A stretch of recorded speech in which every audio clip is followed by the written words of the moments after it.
Bonjour à tous, la famille Olympique de Marseille, c'est Francky Foot, j'espère que vous allez bien. On se retrouve aujourd'hui pour une nouvelle vidéo, un petit JT Actu Olympique de Marseille. On a quelques petites actualités à voir ensemble, notamment une excellente déclaration de Jean-Michel Aulas. Franchement, ça m'a fait plaisir, tu vois.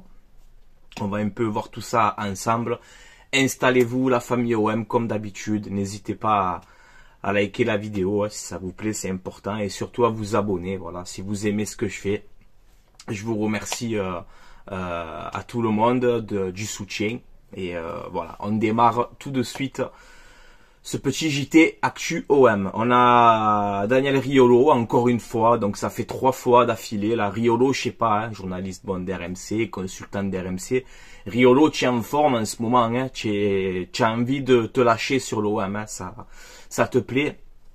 Donc après avoir critiqué Faris Moumbagna, hier, on a parlé dans ma vidéo aussi, tu as parlé de Sarr, hein, que c'est un joueur de milieu de tableau, je sais pas quoi, et là récemment sur Amin Harit. Voilà, ce sera jamais un grand joueur, etc. Bon, ça va, on le sait que Harit c'est pas Ronaldinho, hein, t'inquiète pas, tu vois. Mais ça, je sais pas ce que t'as à Riolo en ce moment, mais tu es en train de nous casser un peu les bonbons. Voilà, moi je te le dis gentiment, tu vois, malgré tout. Mais ça fait 2-3 fois là, ça y va, hein. Donc occupe-toi un peu de ton club, hein, et laisse-nous tranquille un petit peu, tu vois. Parce que c'est de la méchanceté gratuite en fait. Voilà, ça ne sera jamais un grand joueur. Harit, il a jamais dit je suis un grand joueur, tu vois, on le sait très bien. C'est de la méchanceté gratuite. Tu parles pas de performance, tu parles pas... c'est gratuit. Tes attaques, ça commence à me gonfler. Voilà, c'est bon, Riolo. Ça fait 3 fois déjà. Ça suffit. Parle un peu des autres clubs, tu vois. Enfin, occupe-toi de toi un peu. Voilà, tout simplement, tu vois. Après, j'ai rien contre toi, tu vois, c'est rien. Mais ça est en train de me gonfler, en fait. C'est en train de me gonfler. Tous les jours, il faut que tu tailles quelqu'un de l'OM. Ça y est, c'est bon. Ça y est. Tout petit, grincheux dans ton coin, là. Occupe-toi de toi un peu, là. Tu nous as un peu gonflé. Voilà. Je te le dis. Et si tu veux me contacter, y a pas de problème. On discute avec respect, tu vois. On manque pas de respect aux gens, tu vois. Mais c'est un manque de respect ce que tu fais en ce moment avec les joueurs de l'OM. Et l'autre c'est ci, l'autre c'est là, l'autre, eh ben, va jouer au ballon. Fais voir un peu tes talents. Avoir un peu comme tu es, hein. Bon, bref, c'est pas grave. Allez, on passe. Ah ouais, ça m'a énervé, ça.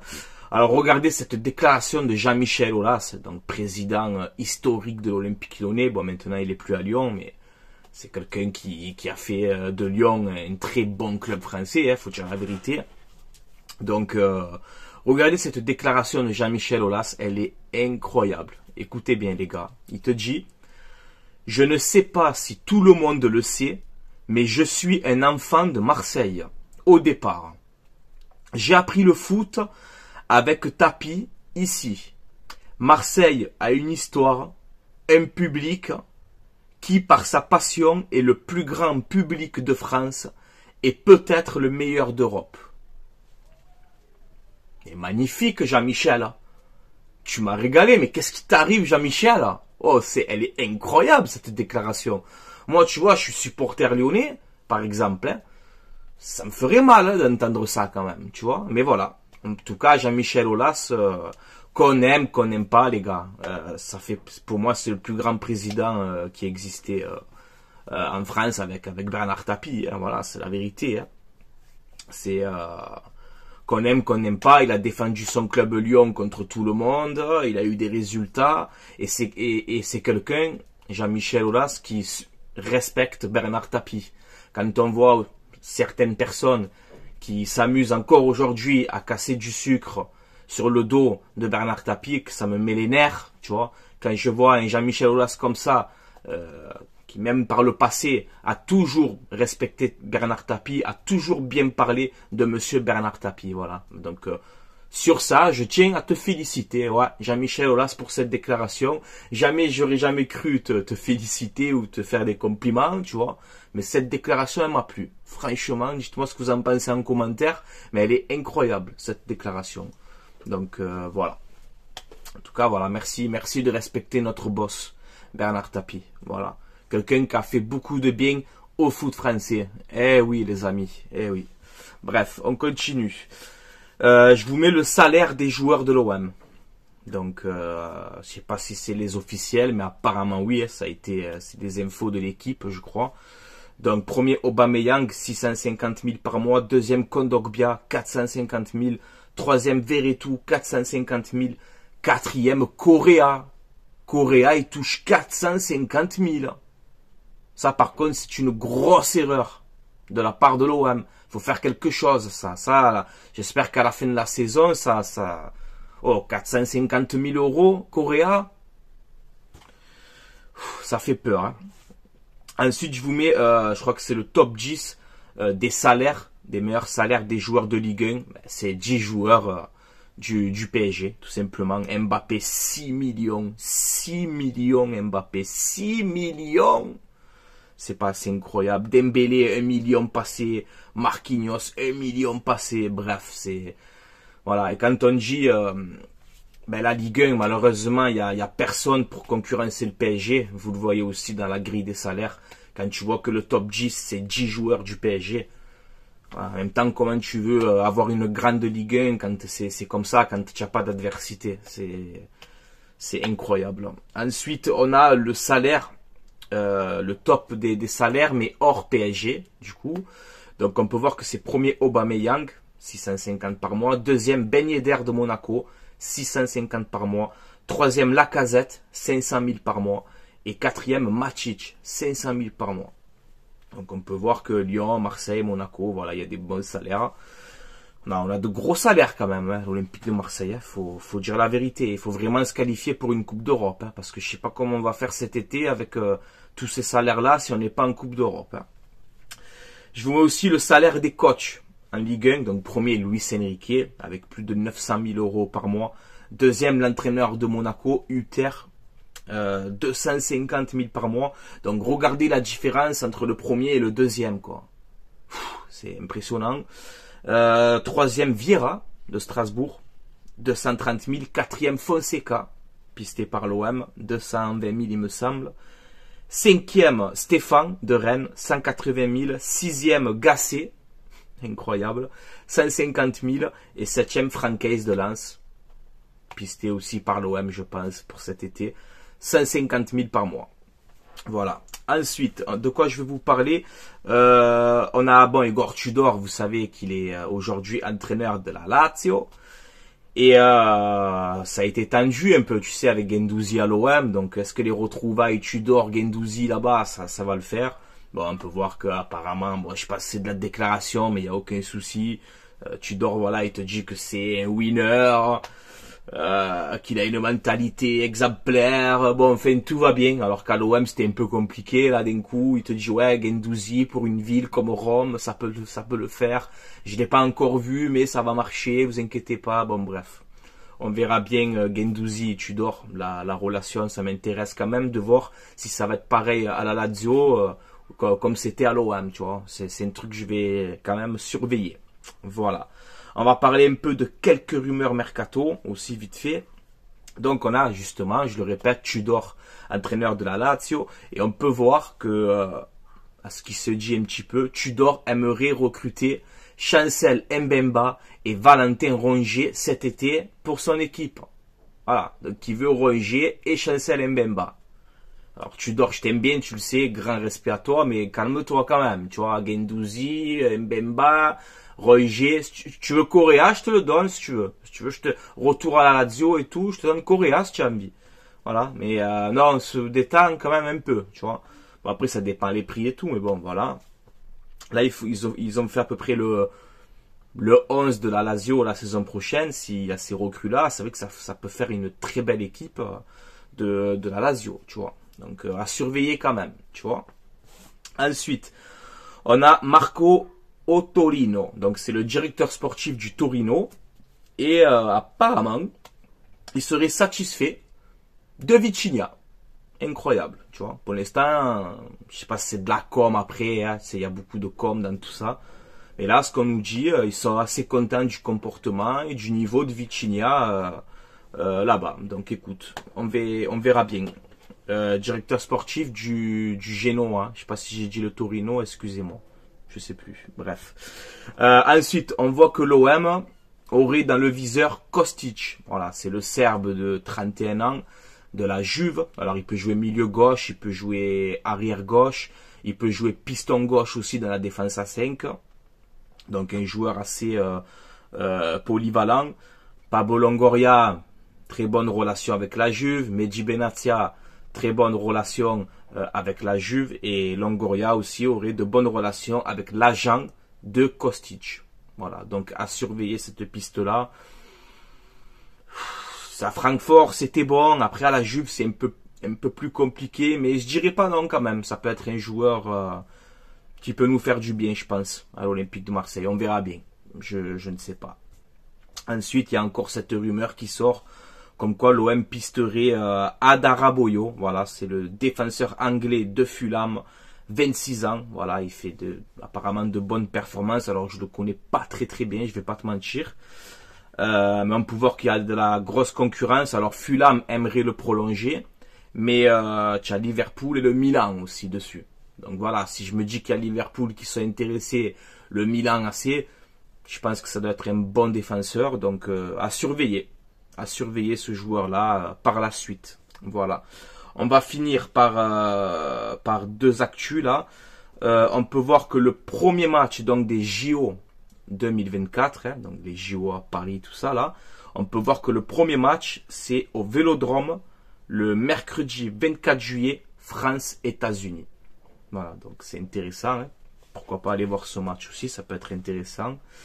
Bon, là, on a aussi les matchs amicaux de l'équipe de France, les A. Donc, il y a France-Allemagne. Et on aura un France-Chili au Vélodrome. Peut-être que France-Chili, je vais te débriefer vu que c'est au Vélodrome et tout. Le retour d'Alexis Sanchez aussi au Vélodrome. Ouais, c'est un match à regarder celui-là aussi. Voilà, et on va finir par ça. Le nouveau sponsor de la Ligue 1 la saison prochaine, c'est Frank McCourt. Là, je rigole. C'est le McDonald's, les gars, pour 3 saisons. Donc, l'accord est officiel. Donc, voilà, ce sera plus Ligue 1 Uber Eats. Ça sera Ligue 1 McDonald's. Ah ouais, incroyable, les gars. Incroyable. Donc, ouais, voilà, pour 3 saisons. Question aussi de business. La Ligue 1 va plus gagner d'argent avec McDo, là.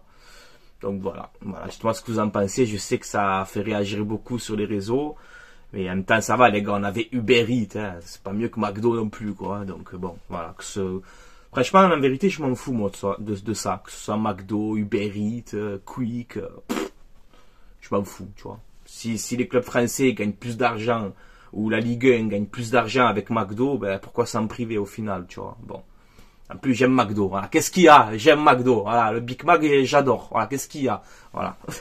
Bon, bref. Voilà, les gars. On a fait un petit peu le tour. Hein. C'était une petite JT OM assez rapide. Donc, dites-moi un peu votre avis en commentaire, notamment sur cette déclaration de Jean-Michel Aulas. J'ai vu ça hier. J'ai dit, ah ouais, ça m'a fait un truc quand même, tu vois. Je sais pas, je sens qu'il est honnête. Hein, tu vois, je sais pas ce que vous en pensez. Et Riolo, bien sûr, encore qui se prend sur les joueurs de l'OM, après Mumbagna, après Sarr, maintenant c'est Harit, peut-être que demain, il y a eu Unai, je l'ai oublié, il s'est pris à Unai aussi, de même peut-être qu'il va se prendre à Aubameyang ou à Lopez, enfin, je sais pas, tu vois. Alors après voilà, quand Riolo il te parle de Harit, qui te dit Harit c'est pas un grand joueur, ben ça va, on le sait, tu vois, mais c'est un bon joueur, c'est un joueur professionnel, il faut respecter, tu vois. C'est comme si toi, tu vois, tu as écrit des livres, Riolo, je te dis, eh ben toi tu es pas un écrivain, tu vois, ça fait mal, tu le prends mal, des déclarations comme ça. Critique sa performance, ses stats, tu vois, mais de dire, ouais, c'est pas un grand joueur, enfin, je sais pas, je vois pas l'intérêt de... Vous êtes des journalistes, vous êtes écoutés à la radio par beaucoup de gens, enfin, vous devez quand même être mesuré, tu vois, je sais pas. Enfin, moi je le vois comme ça.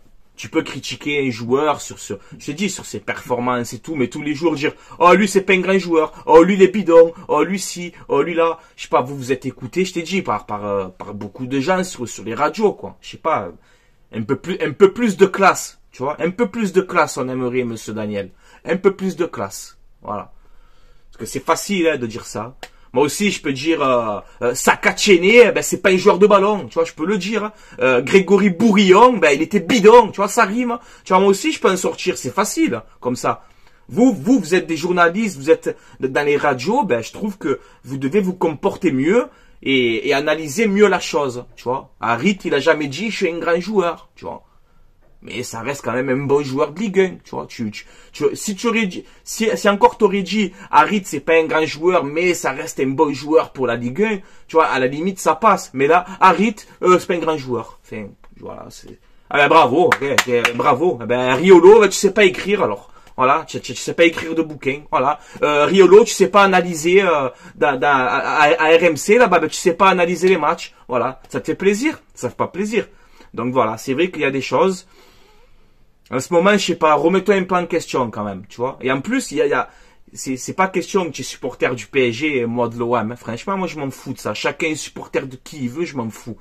Complètement, tu vois. Il y a des choses en plus, quand tu analyses de certaines choses, je suis d'accord avec toi en plus, tu vois. Mais autant quand tu fais des actions comme ça, non, franchement, ça me plaît pas. Voilà. Et surtout, ben, quand ça touche l'OM. Sur ça, tu sais que je vais pas trop être objectif. Quand ça touche l'OM, je défends. Voilà. Que ce soit Sarr, Mumbagna, Harit, même Correa, je serais capable de le défendre. J'aime pas quand on attaque comme ça gratuit, en fait.